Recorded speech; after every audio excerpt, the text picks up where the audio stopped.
Problem E says the owner also decides that if the hamburger patties are too small, customers may notice and get angry. She decides that hamburger patties weighing in the bottom 10% may be noticeably small and should be remade. What is the cutoff for the bottom 10% of weights? This question is different from the ones we've done. Previously, we've been given an X value, and this time we don't have an X value. Instead, we have a percentage. We can still draw a picture based on this, though. Now, the mean of 6 represents a percentage of exactly 0.50. We are interested in the bottom 10%. Now, for the bottom 10%, we look on the left side because that's where the lower numbers are. We'll draw a mark to represent 10%. But we don't know what value goes with that 10%. Previously, we were given an X value and asked to find probability.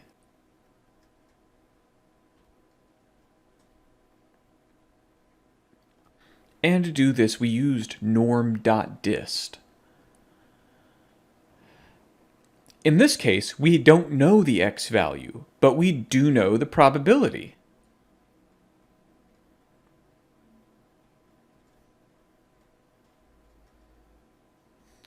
Now, Excel has another function that does the opposite, that changes probability into X value, and this is called Norm.inverse or Norm.inv. To use this formula, we'll say equals Norm.inv. Place your probability first, comma, your mean, comma, your standard deviation. This will return an X value as the answer. So let's make our list. We'll need a probability, specifically probability of being less. Then a mean and a standard deviation, and based on that, we can get an X value. Now our probability of being less is going to be 10%. Once again, remember that we wanted the bottom 10%, so that means go left from 10%.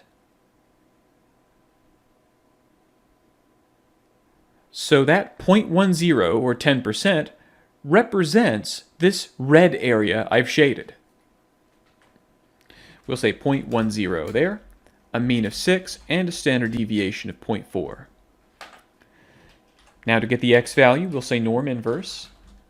Click the probability first, then the mean, and then the standard deviation.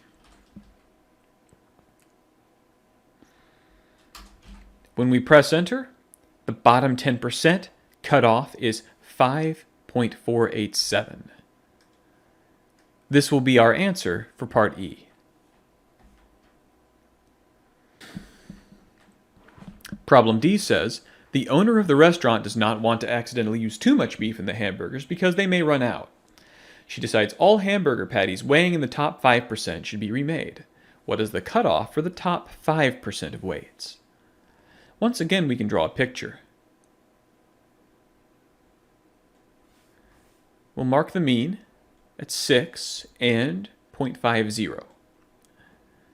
The probability at the mean is 0.50, and the value is 6. So we'll mark probabilities with 0.50 and values with X. Now, we want the top 5% to be remade. When we mention the top, we're going to look to the right side. So we'll have a small part of the graph, 5% of it, or 0.05,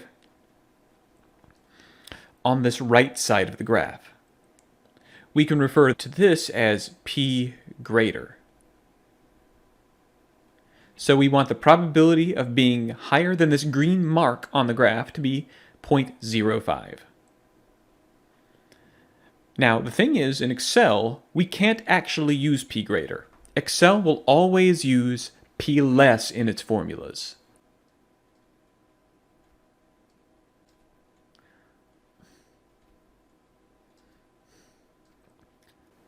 So therefore, we need to take one additional step at the beginning of this problem to find p less.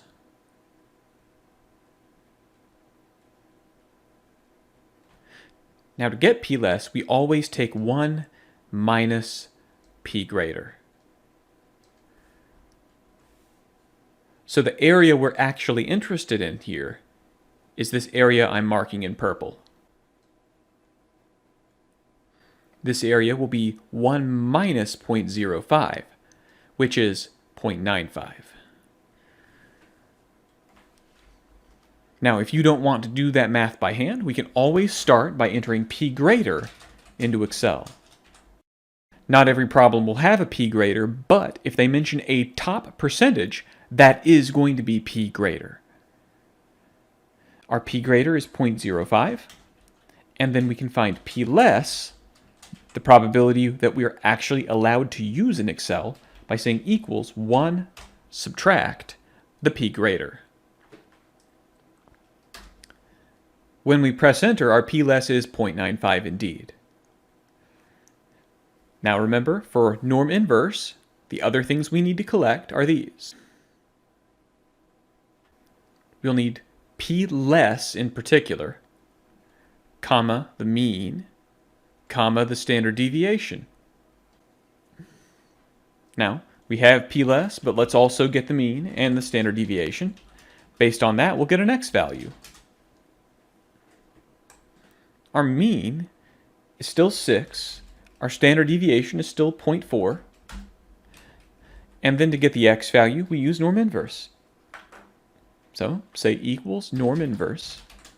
Click the p less, not the p greater, because Excel doesn't understand p greater, comma the mean, comma the standard deviation, and close the parentheses.